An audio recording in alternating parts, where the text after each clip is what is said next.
pleasure to be here. Very grateful to the Heritage Foundation and every one of you to join us this morning.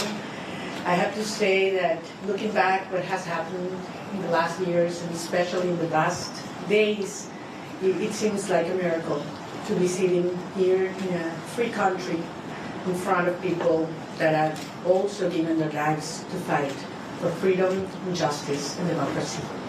And that's why I am very honored, not only with the Heritage Foundation, but with every single citizen of this country that has welcomed us and has honored the immense struggle that the Venezuelan people has fought for so long. And finally, we can say that we are, yes, the threshold of freedom. On January 3rd, 2026, a new milestone was achieved, and we are definitely now into the first steps of a true transition to democracy that will have not only immense impact in the lives of all Venezuelans, those who stayed in our country, those who have been forced to flee around the world, but that will have immense impact in the region, in our hemisphere, and I will say even further in the whole world. Because what we have proven is that a people determined to be free, even without resources, without money, without a free press supporting, even facing the most cruel tyranny, can prevail. Because the force of conviction and the force of love is the strongest of all. I am very proud to be part of this generation of Venezuelans. Most of them have never known what it means to live in freedom or what it means to be part of a democratic society. They have risked their lives, their loved ones, everything they have, because they share that dream to live in a free country. It's all about human dignity. It's all about justice. It's all about love. And it's love for our children, love for our country, and love for freedom that has brought us here.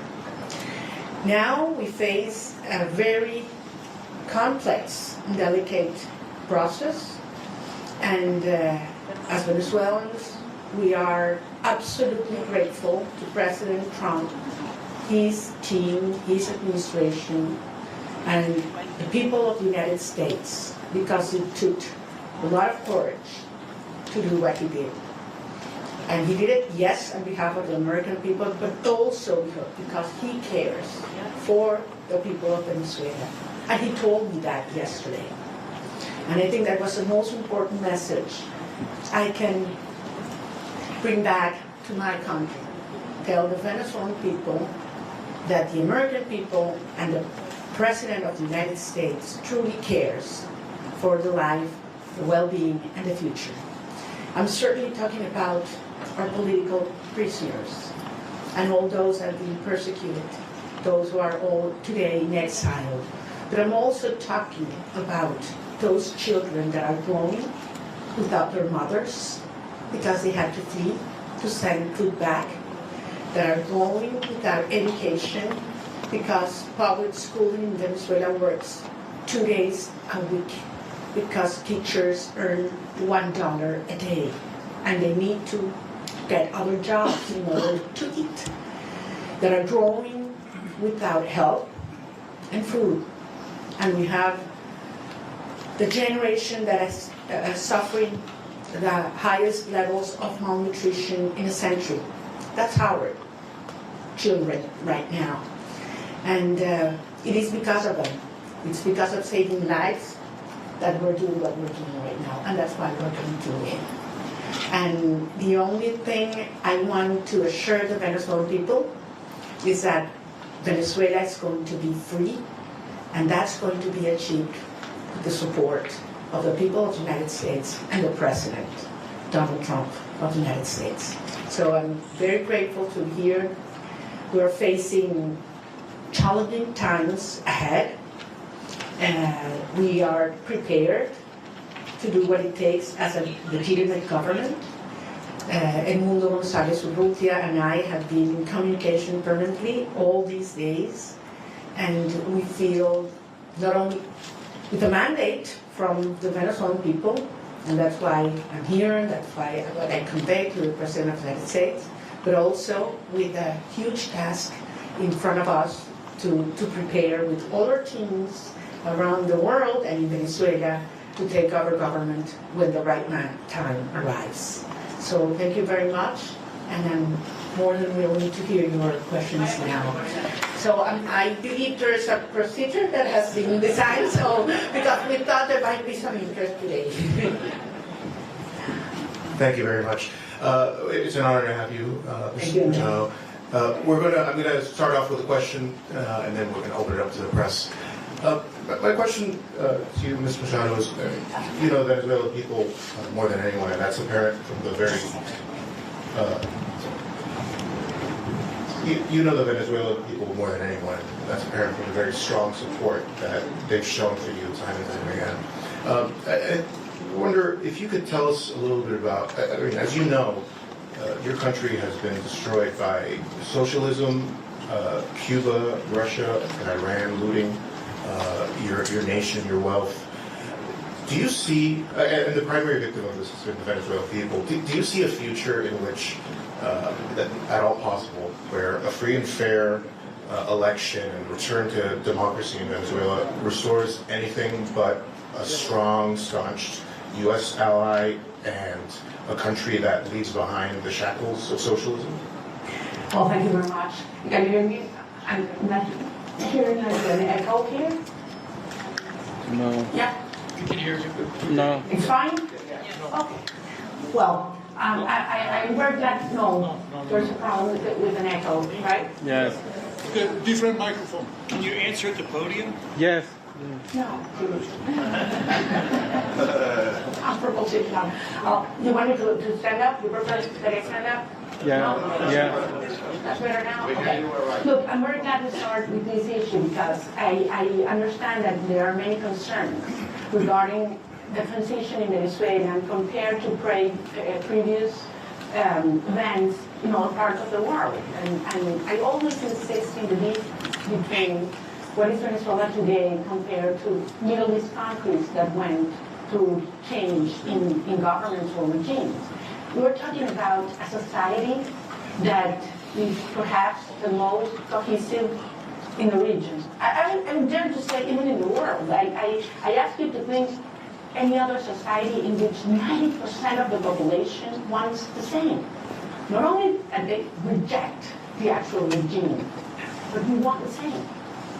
There are not religious tensions within the Venezuelan society, or racial, or regional, or political, or social. I mean, there was one longing that brought Venezuelans together, and that was, we want our children back home.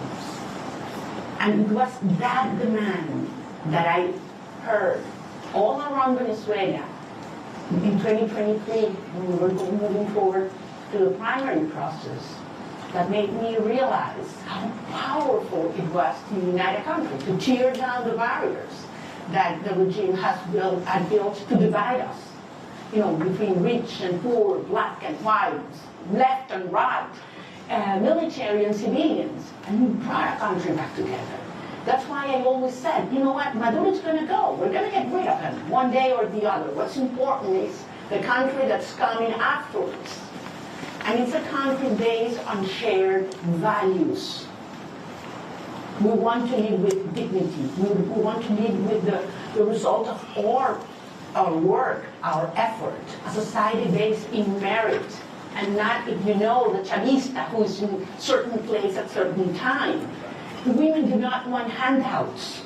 They don't want to live in a box, you know, give their children a box of food that has a high cost, because then you have to lower your head and repeat what the regime wants you to say or dress as they would expect you to dress.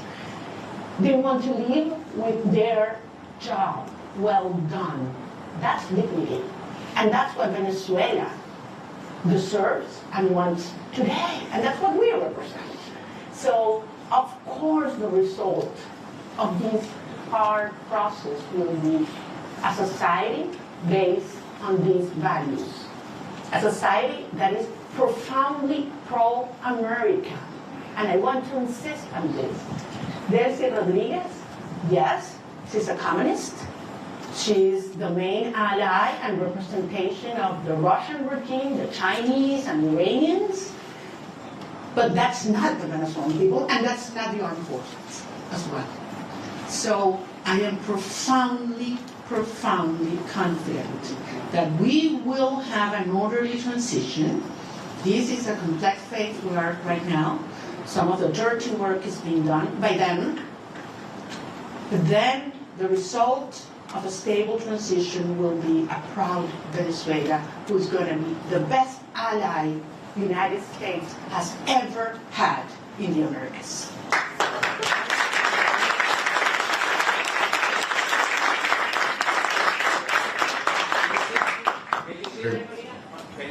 We're going to have a person come up and Can you see Sorry, Thank you very much. Hi, thank you very much for coming. I realize there's a lot of interest. We're going to try to get to every question. I'm going to go through a list. There's outlets that have more than one reporter accredited, so I would like to please ask you to raise your hand so we can get one of our accredited staff to bring the microphone to you as I call you out. Julio Vaqueiro from Telemundo, please. Hola, Julio. Hola María Corina, qué gusto verte aquí en Washington, D.C. El presidente Donald Trump, su gobierno, está hablando y trabajando con Delcy Rodríguez, así lo han dicho ellos. Usted le dio el Premio Nobel de la Paz al presidente Trump en su encuentro ayer. ¿Qué le dio el presidente a usted? ¿Un reconocimiento de su legitimidad como opositora con el mandato de encabezar esta transición en Venezuela? Gracias, Julio. Yo no vine a buscar nada para mí. Yo quiero representación del pueblo de Venezuela que eligió a Phone down. como presidente electo. Phone down, man. Put your phones down. Put the phone down, man. Ay, no baje. No, no. They're blocking the cameras with their phones. Entonces, repito, yo vine en representación del pueblo de Venezuela, que nos dio un mandato. Primero el 22 de octubre del 2023. Toca cambiar la persona que tiene el audio porque... Ya va, chicos, un minuto. Vamos a ¿se escucha bien? Vamos a cambiar.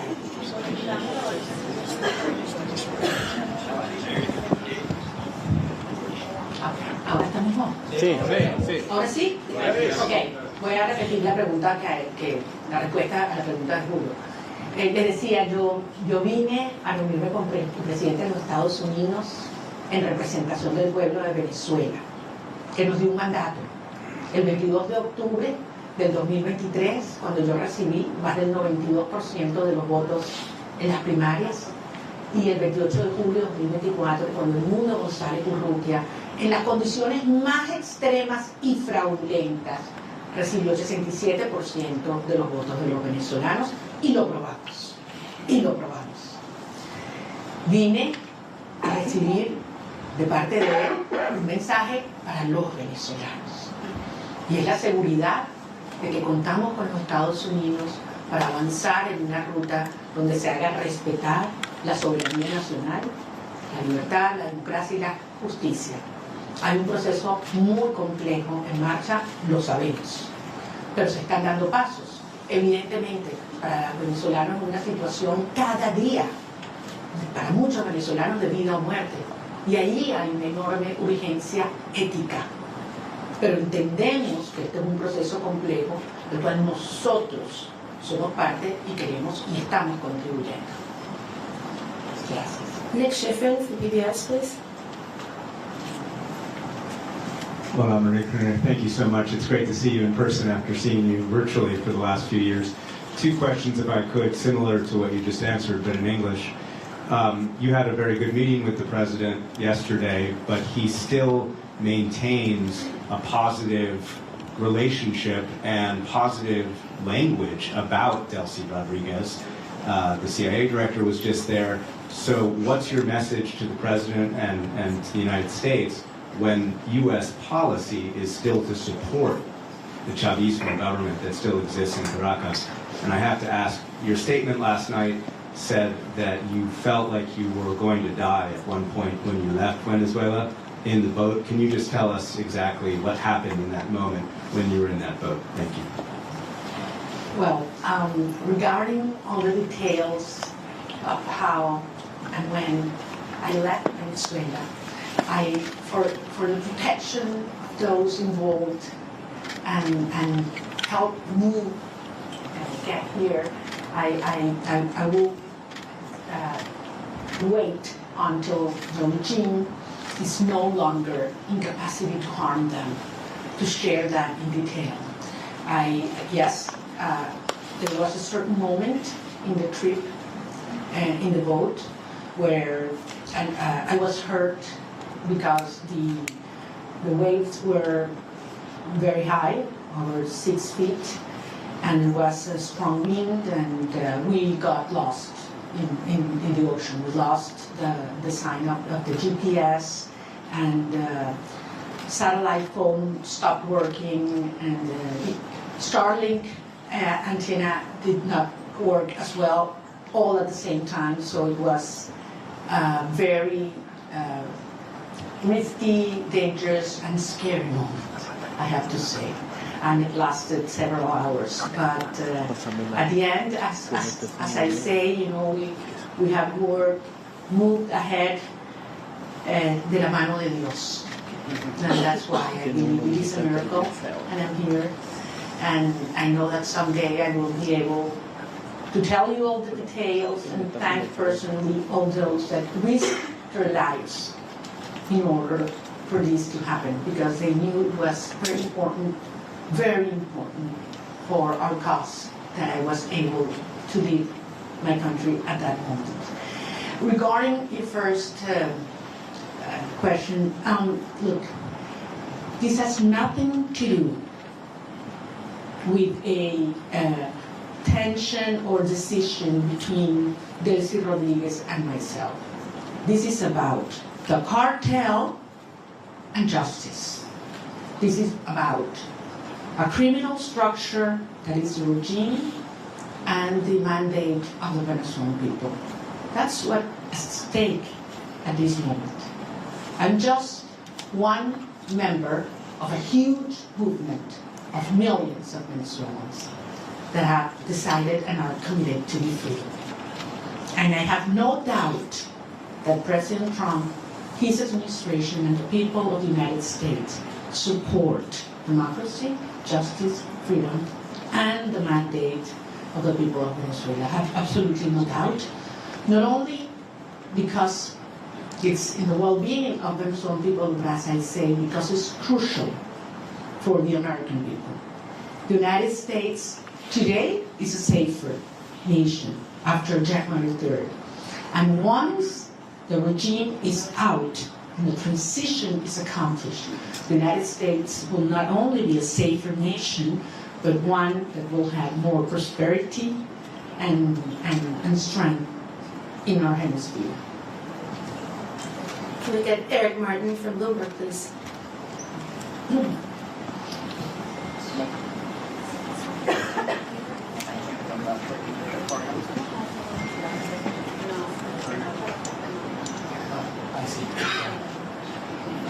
Thank you.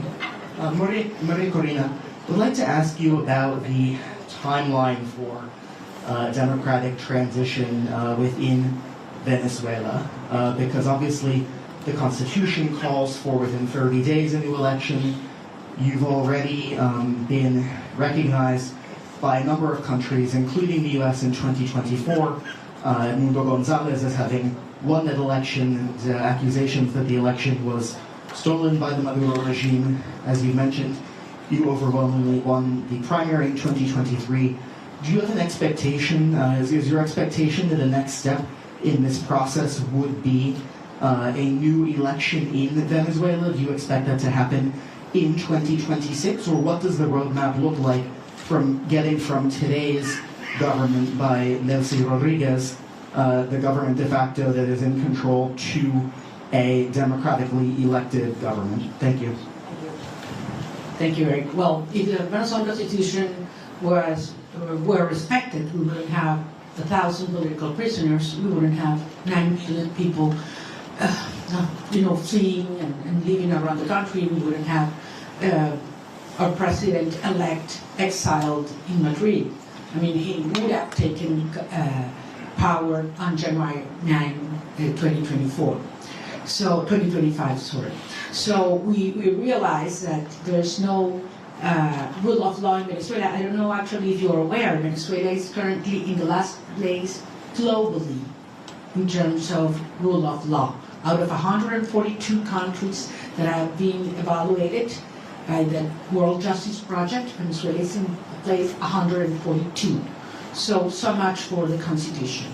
At the end, it is a matter of strength, and that was what made this process, starting on January 3rd, happen. I mean, that was the main difference. The regime realized that they are facing the strength of the people organized, but mostly, in this last phase, the strength of the democratic allies that are concerned about the structure of the regime, of the criminal regime in Venezuela.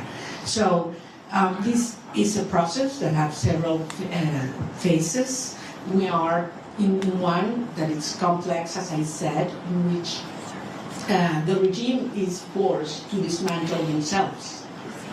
Some of the structures that have been maintaining them in power, starting with the repression system. That requires not only that all political prisoners are liberated, but that they are free. The fact that you are not in a prison doesn't mean that you are free. In Venezuela, they have left the jails, but they cannot speak to the press. They cannot leave the country, and they are still terrified.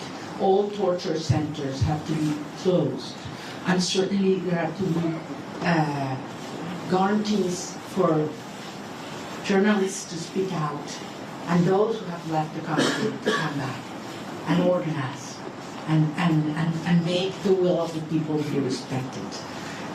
Eric, believe me, I understand the urgency. I have been speaking with the families, not only of those that have been freed, liberated these last hours, but especially with those that have not, and that they don't know where their loved ones are right now.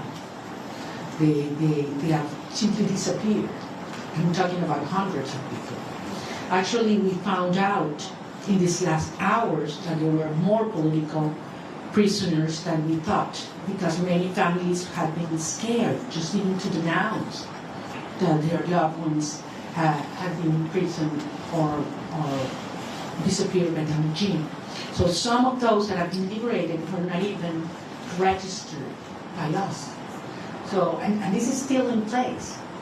I mean, there is a criminal structure of terror, not only on the civilian population, but also in the military. So that one of the main urgencies and priorities that have to take place in days to come is we need to dismantle that terror structure by the DGCIN or La Casa Militar, which are those that have committed crimes against humanity, and that are those that have not only the civilian but the military under terror and neutralized. Once these steps are taken, then we can move forward in the reinstitutionalization of our government, and eventually we will have free and fair elections. And I'm talking about governors, mayors, National Assembly. We need to have the will of the people be expressed freely. I have to remember that in the last election, presidential election, President-elect González won, nearly 40% of the Venezuelans that have a right to vote couldn't do it because the regime wouldn't allow them. That's one of the main things we need to correct. Every single Venezuelan living in Venezuela or abroad should have the right to vote as soon as possible. Thank you. Gaby Peroso from the please.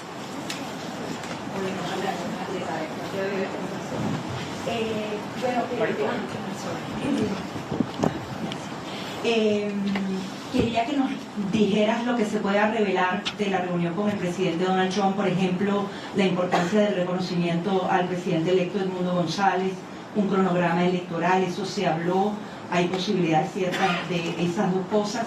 Y en segundo lugar, una pregunta que se hacen los venezolanos, tu retorno a Venezuela, saliste con condiciones distintas, ahora Estados Unidos también está involucrado en eso. También se habló de eso con el presidente Donald Trump, la conveniencia que vuelvas o no, y para poner lapsos a Carnaval, Semana Santa, ¿cómo lo podemos medir? Porque los venezolanos se lo preguntan. Gracias, yo entiendo, porque como lo dije antes en inglés, para nosotros es un tema de vida o muerte. Miles de venezolanos cada día que pasa. Es una tortura, una tragedia y es un tema de urgencia ética asociada a poder realmente iniciar un proceso de reconstrucción del país y que regresen los venezolanos que se han ido. Como ustedes comprenderán, los detalles de la conversación con el presidente no lo voy a hacer público, es parte, por eso fue una conversación privada y yo soy rigurosamente respetuosa de los términos de cada conversación. Sí, porque esto depende de lo que yo dije y que además lo he dicho públicamente, voy a decirles que por supuesto que insistí en mi deseo de regresar a Venezuela lo antes posible. Y lo voy a hacer. Voy a regresar a Venezuela lo antes posible. Y evidentemente fue un tema que discutimos y todo lo que ello implica. Pero no soy solo yo. Son millones de venezolanos, otros compañeros, líderes políticos de otros partidos que también quieren hacerlo.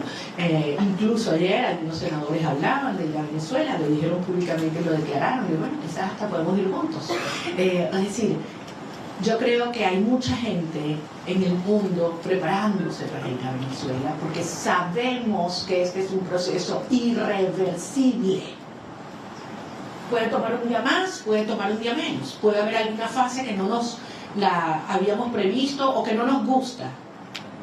Eso es verdad, es un proceso tremendamente complejo, desmontando una estructura que tiene 27 años en el poder, destruyendo todo, aliados con los rusos, con el régimen iraní, entregando nuestras riquezas a China, ofreciendo el territorio venezolano para que opere Hezbollah, Hamas, los carteles de la droga, la guerrilla colombiana.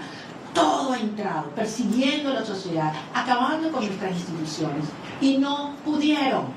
Tenido toda la plata del mundo. Por aquí tenía yo la cifra de lo que fue, lo que le ha entregado el régimen chavista desde el 99 hasta este año, un petróleo venezolano regalado a Cuba.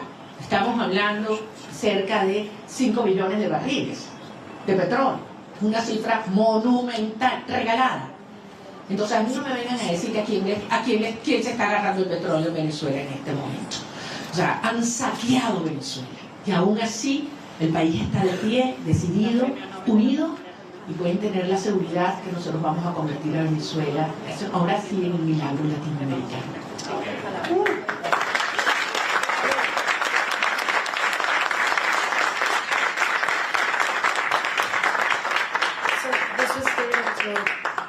This is supposed to last until noon. It is now noon, but if everyone's game to stay, please stay. Paolo Mastrolli from la República, please.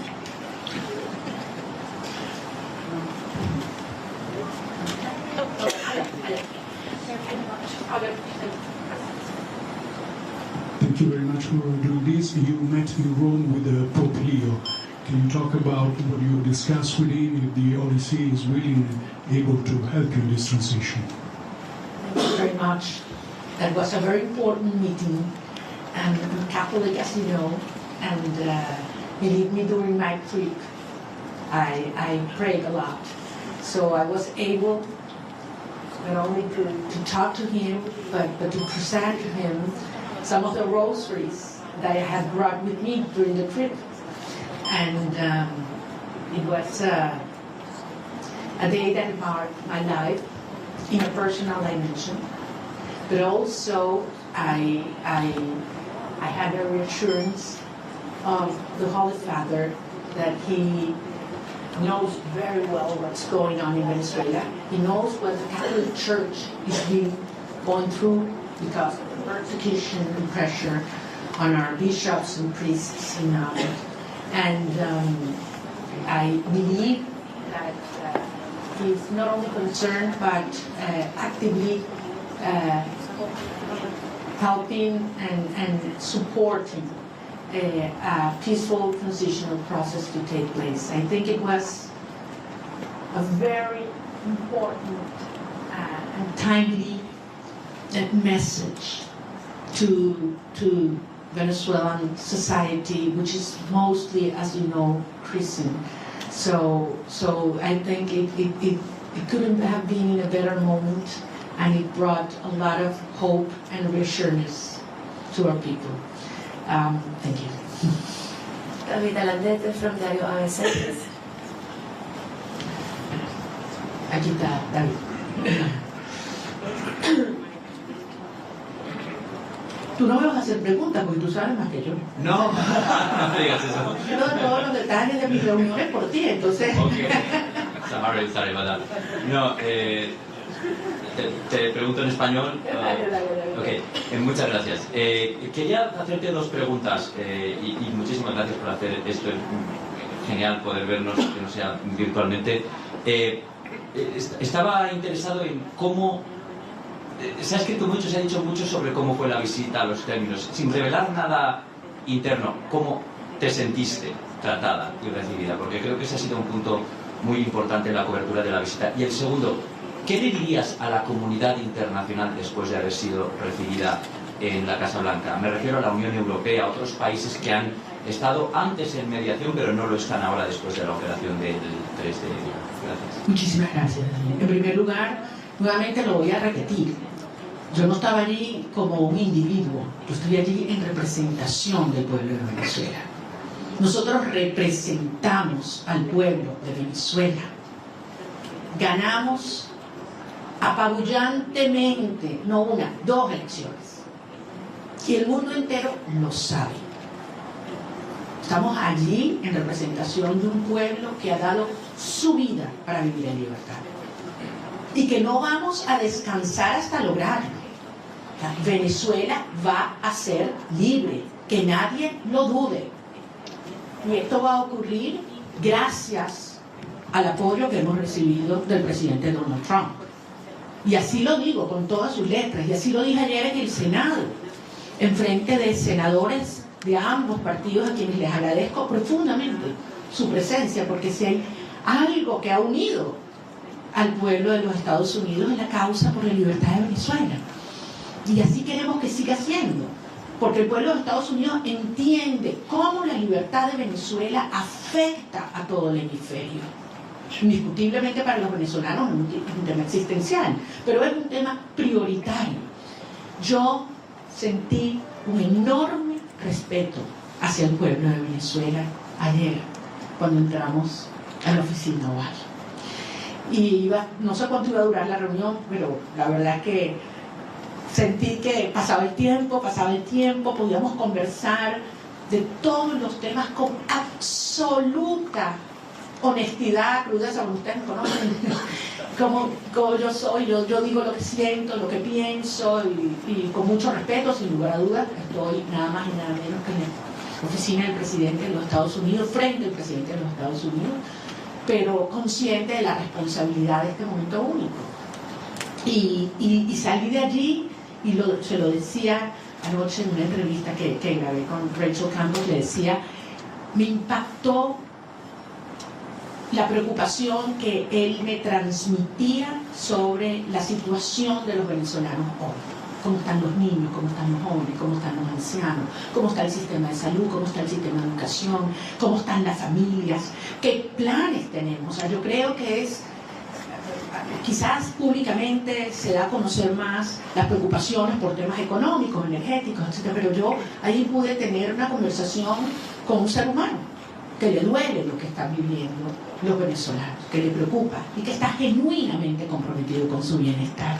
Por eso yo salí realmente convencida de que lo que necesitamos para sumar a toda la fuerza y la organización adentro en un genuino liderazgo global está en la Casa Blanca, y creo que servirá de ejemplo para aquellos líderes globales o mundiales que no han tenido la determinación de llamar las cosas por su nombre, porque todos lo saben. A esta altura no hay excusas. Están los informes de Naciones Unidas y el Fact-Finding Mission, donde se demuestran los crímenes de lesa humanidad que ha cometido Nicolás Maduro, Delcy Rodríguez, Diosdado Cabello, Vladimir Padrino López. Eso está allí, con nombre y apellido, testimonios desgarradores. Entonces no hay excusa para ignorar el terrorismo de Estado como ha calificado la Comisión Interamericana de Derechos Humanos. Más allá de todos los crímenes de corrupción, narcotráfico, tráfico de seres humanos, de armas, todo lo que sabemos que sigue ocurriendo en Venezuela. Yo salí emocionada y con una gran responsabilidad, desde luego, en los tiempos por venir. Maxine Wallace, Washington Post, please.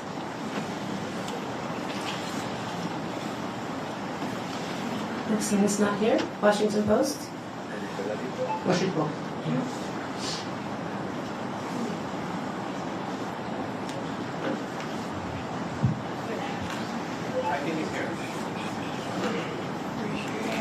Okay. Then let's go with Carla Angola, please. She's right next to you.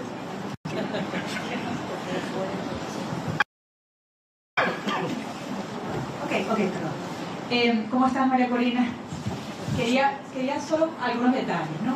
El primero que siempre me ha dado curiosidad sigue siendo, ¿cómo fue esa primera noche en la que dormiste sin estar en clandestino, sin haber estado todos esos años sin poder salir del país? Es decir, dormir una noche, ¿nos puede dar alguna seña de cómo vas a estar involucrada y en qué fase? Y tercero, alguna seña de cómo vas a estar involucrada y en qué fase. Y tercero, si pudieras decirnos si tú crees que Delcy Rodríguez, con ese perfil de miembro del cartel, de criminal de lesa humanidad, pudiera tener las credenciales para ser una candidata a la presidencia, si es que ella va a tener permitido eso con todo ese prontuario, si ella de verdad crees que debería o va a poder participar en esa futura elección justa y libre de la que estás hablando. Bueno, tú me conoces bien, querida Carla, yo no voy a especular. Yo voy a hablar solamente sobre los hechos y aquellos que además me puedo dar fe.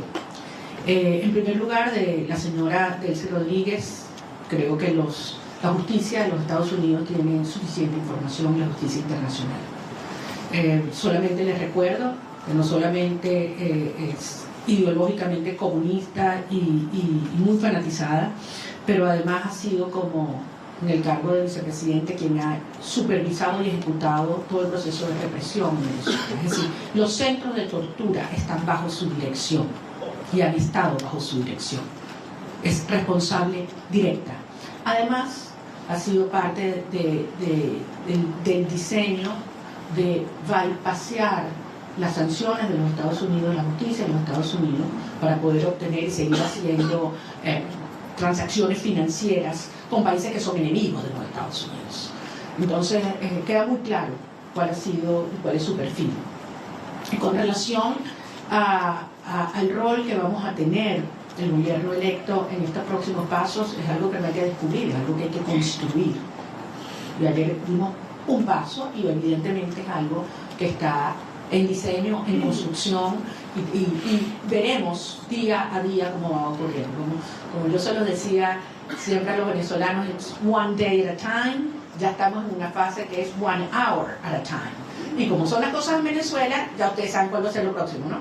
Entonces aquí nadie se aburre en materia de la dinámica en Venezuela, porque están pasando muchas cosas. Y muchas veces, y yo sé que tú lo dijiste una vez, creo que a mí también, que cuando yo estoy más callada, cuando más duro estamos trabajando. Entonces, sí les pido en ese sentido, yo sé que los venezolanos tienen profunda confianza. Miren a dónde hemos llegado. Con relación a mis temas personales, y estos son los que más me cuentan, a lo que fue la salida, lo único que les puedo decir es que yo no dormí esa primera noche. Yo primero tenía 16 meses en los cuales cada ruido que ocurría, sonaba algo, inmediatamente me despertaba. O sea, tenía 10 y esa sensación de que puedes dormir en paz, segura, de que un ruido no implica una amenaza, es algo que toma un tiempo procesar. Yo me levanto algunas veces y sola, abro los ojos y puedo abrir la ventana, ¿no? Son cosas que quizás para muchas personas son take for granted, ¿no? Hay que vivir esto para valorar la libertad. Y la verdad que si hay algo que yo tengo que hacer es darle las gracias y pedirle perdón a mi familia, porque hay que ver lo que esta experiencia les ha traído a todos, a las familias de todos los que estamos involucrados en esta causa, no solo la mía. Yo hablaba ayer con la madre del muchacho que liberaron. La verdad es que es admirable, y cuando he hablado con cada uno de los presos liberados, es tanta la admiración, porque los que te dicen es: lo volvería a hacer, María Corina. Antes de saludarme, lo primero que me dicen: quiero que sepas, lo volvería a hacer. Y después: te adoro, te quiero, cuánto me muero por verte. Pero lo primero es: quiero que sepas, lo volvería a hacer. Yes. Can we get Vera from the Wall Street Journal, please? Vera's not here. Wall Street Journal. Okay, then we go with Ilia Calderón from Univision. Hola, ¿qué tal, María Corina? Gusto verte, gusto verte bien. Tú eres la voz de todo venezolano que representas. Tú eres la voz del pueblo venezolano y representas al pueblo venezolano. Delcy Rodríguez está en este momento al frente del gobierno de Venezuela. El presidente Trump ha tenido palabras para elogiarla y ha dicho que su gobierno está trabajando muy bien con ella. ¿Qué te garantiza a ti que va a haber una transición? Y si no temes que este hecho de que se lleven bien y de que estén trabajando bien lleve a que se perpetúe el régimen en el poder, en detrimento sobre todo de los venezolanos que están en Venezuela. Entiendo perfectamente tu preocupación, porque al final eso es lo que ellos han hecho. Pero recordemos, han habido 17 iniciativas de diálogo. Esta no es la primera, de aproximación o negociación, 17. Todas, absolutamente todas, lo que el régimen buscó fue ganar tiempo, legitimidad y plata. Y se salió siempre con la suya. Todo lo que se comprometían a hacer lo violaron siempre. Entonces, es lógico que el pueblo de Venezuela tenga esta preocupación. Pero la señora Delcy Rodríguez en este momento lo que está es cumpliendo órdenes. Ella no está en un acuerdo a motus propio, ni cómoda. Ella está cumpliendo órdenes, porque al final, si algo demostró el 3 de enero, es que tenía que haber una amenaza real, tenía que haber fuerza real. El costo de quedarse en el poder tenía que ser más alto que el costo de la salida para que se diera este cambio de actitud en el régimen. Y los venezolanos hicimos todo lo que nos correspondía en términos de la organización, la movilización, la victoria electoral. Pero hacía falta el respaldo decidido de los Estados Unidos, y finalmente llegó de la mano del presidente Trump. Entonces, esto es otra fase. Ahora bien, se tiene hoy un sector que está cumpliendo en el desmantelamiento del otro sector del régimen. Eso existe. Y desde luego se tiene la fuerza real y la amenaza del gobierno de los Estados Unidos. ¿Qué falta aquí? ¿Qué falta aquí en este análisis? La gente, el pueblo de Venezuela. Y eso es lo que nosotros representamos. La legitimidad y la garantía de una transición ordenada que tiene que tener el respaldo del pueblo de Venezuela. Cuando tú tienes un pueblo unido, no hay manera de ignorarlo. Y yo sé que ese no es el objetivo del presidente Trump o del secretario Rubio, todo lo contrario. Es acompañar y apoyar al pueblo de Venezuela en su derecho de ejercer la soberanía popular. Ahora estamos en una fase compleja que aspiramos poder cumplirla de la manera ordenada, controlada y más rápida posible. Yo no voy a adelantarme a poner fechas y a poner calendarios, porque sería una irresponsabilidad. El 2 de enero, ¿quién habría pensado que estábamos tan cerca de iniciar esta fase? Y nos dijeron que era imposible, by the way. Nos dijeron que era imposible que ocurriera lo que ocurrió. Y hoy Nicolás Maduro está enfrentando la justicia internacional. Dime tú, la magnitud del paso que hemos dado. ¿Estamos listos? Obviamente no. Pero fueron 27 años para montar esta estructura.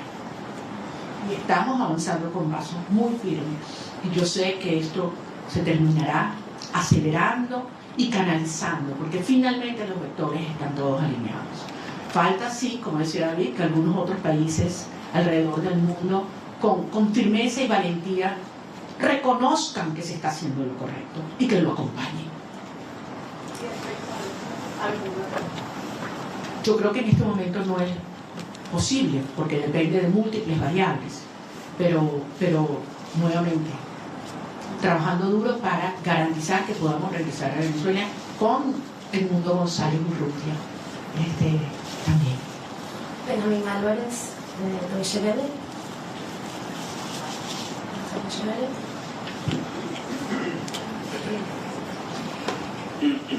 Muchas gracias. Una pregunta refiriéndome a lo que acaba de mencionar de que Delcy Rodríguez está recibiendo órdenes y no está cooperando con la administración Trump. ¿Cómo ve esta reunión de 2 horas que sostuvo Delcy Rodríguez con el presidente de la CIA el día de ayer? ¿Y no le preocupa esta cooperación tan cercana que está buscando la administración de Trump con ella y con la gente cercana al régimen? Yo no quiero especular, no conozco los detalles. Ahora, si los Estados Unidos obtienen la información que necesita por parte de esta señora, yo creo que ese es el tipo de cooperación que nosotros esperamos, sin duda, y nos conviene, sin duda. Yo entiendo que para muchas personas esta es una situación difícil de entender. Para muchos venezolanos quisiéramos que esto evolucionara probablemente de una manera más rápida y trabajaremos para que así sea. Pero desde luego, pocas personas tienen tanta información sobre la estructura criminal de la tiranía como quien fue parte de su diseño.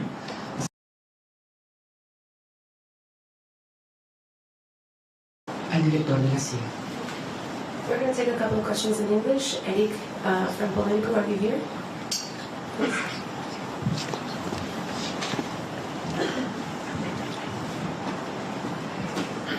Thank you so much, Maria Corina. It's good to see you in person, as others have said. Today, Venezuela accepted its first deportation flights since the operation on January 3rd. It followed a month of pauses. There's been some worry that Rodriguez could use migration cooperation with the United States as a way to defray pressure to go towards elections or to dismantle criminal networks in the country. Do you share those concerns that she could use an issue that is very central to this administration's foreign policy? Thank you very much. We all know how this regime weaponized migration against several countries, not only the United States. And migration in Venezuela was designed by the regime. Wasn't, just spontaneously happened. It was designed by them. And certainly they've tried to use our people as that trade bargain, trade to which is very, very painful. But I think everybody knows that the only way that we can have people on their own means, and talking hundreds of millions, hundreds of thousands coming back, is given the Venezuelan people the hope, the certainty that we will have a democratic future and security in our country. It's not a matter of having all economic problems solved. People are willing to go back to be part of the solution. But if they have, hope that we will have a freedom and democracy in the future. So I think it is clearly in the best interest of the United States and those that are concerned about migration to have a transition take place as soon as possible, because you will see millions coming back home.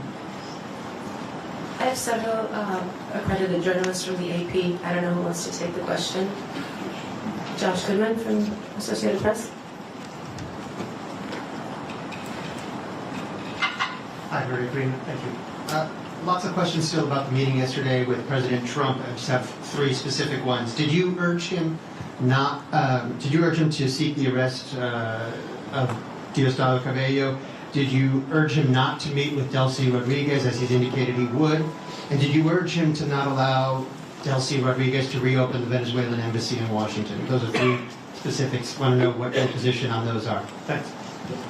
Well, I think I don't need to urge the President on specific things. I think it's very clear what has to be done right now. We exchange views about the implications of several actions. And I just want to tell you that I was very impressed of the degree of information he has, how closely he follows the situation in Venezuela, and how much he's concerned about the well-being of our people. Certainly we did talk about the political prisoners and their families, and importance to stop repression from the root in Venezuela right now, because we cannot talk of a transition, even in its first steps, if there's still repression in our nation. The Daily Signal.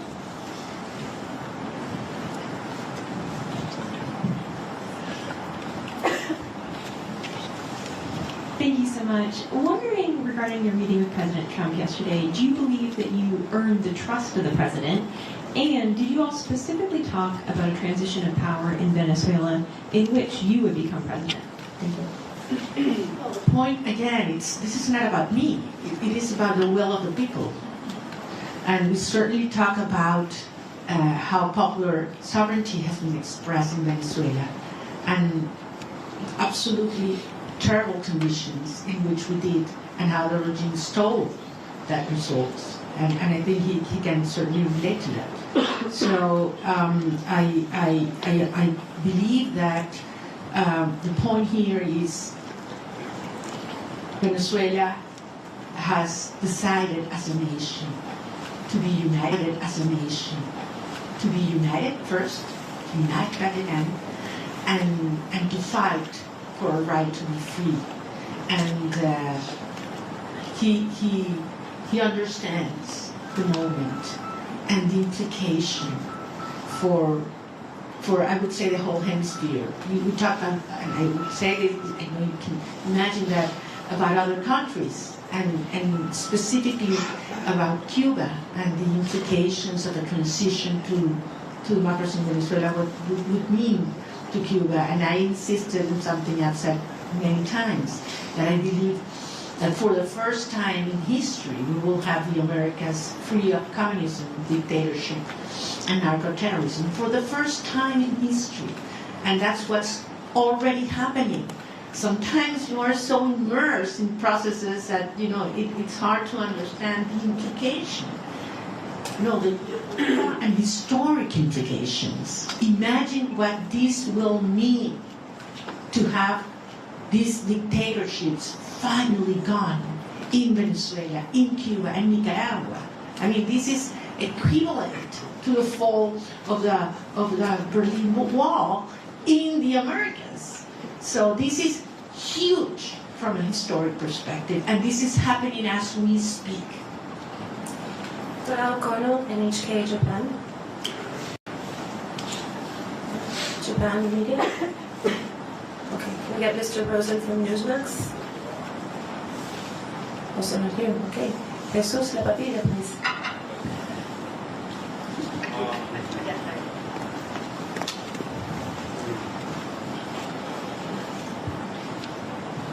Okay.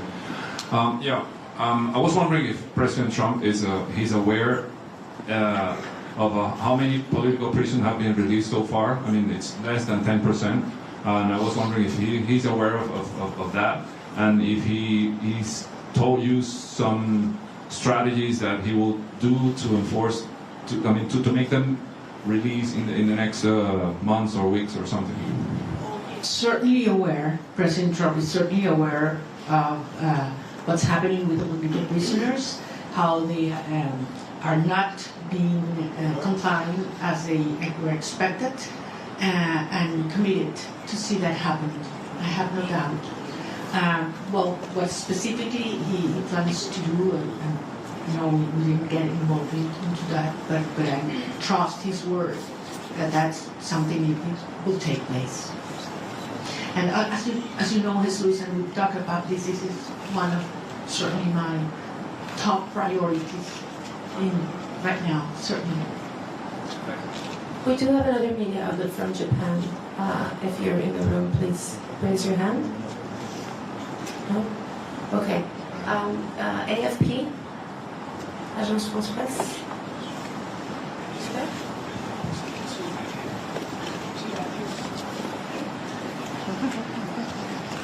Sí, gracias. Gracias por la rueda de prensa. Señora Machado, quisiera saber, usted dice que es un proceso complejo, ¿cuál es la primera prioridad? Ahora que salga de Washington, ¿qué es lo primero que quiere negociar o ver de parte del gobierno de Estados Unidos? Mi prioridad, a título personal o para los Estados Unidos. Bueno, en términos de esta fase hay que terminar de desmontar la represión. Insisto, no es solamente que una persona pueda salir de la cárcel, es que sea libre y que se detenga la puerta, lo que se llama la puerta giratoria en Venezuela. Te sueltan 5 personas y te detienen 10 el mismo día. Y eso está pasando hoy. Esto sigue ocurriendo hoy. Y entre otras cosas, les recuerdo que la estructura del poder en Venezuela no es monolítica y no es jerárquica, es heterárquica. Por eso la propia señora Delcy Rodríguez no tiene control. Cuando dicen que controlan las Fuerzas Armadas, no controlan las Fuerzas Armadas. Ella lo que controla es la estructura represiva que tiene anulada las Fuerzas Armadas, que en este momento es el DGCIM y también la Casa Militar, en la cual también tiene gran control Diosdado Cabello, con enormes tensiones en el alto mando militar. Las Fuerzas Armadas, en más del 80%, están con nosotros. Si no hubiéramos obtenido las actas el 28 de julio. Y eso es algo que el régimen lo sabe. Nicolás Maduro estaba protegido ¿por quiénes? ¿Venezolanos? No confía en los venezolanos.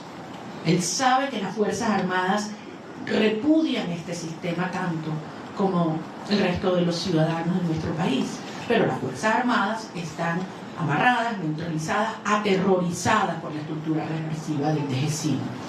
Y esa es la estructura criminal que hay que terminar de desmontar. Una vez que eliminamos el factor represión en Venezuela, ¿cuánto dura el régimen? ¿Cuánto dura el régimen? Es lo único que les queda, es el terror. Es lo único que les queda, es el terror. Entonces, estamos en esa fase, esa es la prioridad. Y veremos entonces cómo avanzaremos en la reinstitucionalización del país hasta llegar a un proceso de legitimación de todas las autoridades democráticas. Pero les digo, al final hay algunas cosas que Delcy Rodríguez podrá entregar, obligada por la fuerza, porque le tiene terror al presidente Trump, ahí no hay ninguna duda. Pero hay cosas que jamás podrá Delcy Rodríguez, ninguna de los miembros de la estructura criminal proveer. Confianza, Estado de Derecho, reencuentro, participación y apoyo ciudadano. Jamás, jamás. Por lo tanto, esto no es sostenible y ella lo sabe. Y por eso vamos avanzando en una fase delicada, un día a la vez, pero con una sola misión, con un solo propósito, y es lograr la verdadera instauración de la democracia y la libertad en Venezuela para que puedan regresar nuestros hijos y todos los venezolanos de casa. Muchísimas gracias. One last question for Mr. Benadet de María Noticias, please. Sí, por acá. Hola. Saludos. María Corina, gracias por la oportunidad, gracias a todo el equipo. conversación que tenga prevista con el secretario Marco Rubio en virtud de recapitular un poco la orientación diplomática entre Venezuela y el gobierno de Estados Unidos, y hay alguna aclaratoria con los términos de cooperación energética entre Estados Unidos, dado que el secretario del Departamento de Energía dijo que hasta 2 años podría ser el control del petróleo en Venezuela. Bueno, nuevamente, las cosas en Venezuela se están moviendo rápidamente. Es evidente que mientras esté el régimen en el poder, no hay confianza para ninguna persona, para ninguna institución, para ninguna empresa, y por lo tanto existe este nivel de supervisión sobre los ingresos petroleros. Pero la transición en Venezuela, y como mismo dijo el secretario de Estado, las fases se solapan y esto puede acelerarse enormemente. Yo voy a tener varias reuniones en Washington y en otras ciudades sobre las cuales en su momento informaré. Prefiero no hacerlo desde ahora, yo sé que ustedes entienden, por respeto a las agendas y a los acuerdos con mis interlocutores. Pero en todo caso, quiero darles las gracias. Créanme que es toda una experiencia interactuar con periodistas que pueden libremente decir lo que piensan, hacer las preguntas que les salen del alma y no las que les imponen, y poderlos ver a la cara con un packing que no sea blanco y con el orgullo de decirles que lo que viene es enorme, y que así como Venezuela hace 200 años fue el foco de la lucha por la libertad y la liberación de nuestra región, una vez más el futuro de la región de América Latina se está luchando en el suelo venezolano, y yo voy a regresar lo antes posible. Espero que muchos de ustedes puedan hacerlo conmigo también. Muchas gracias.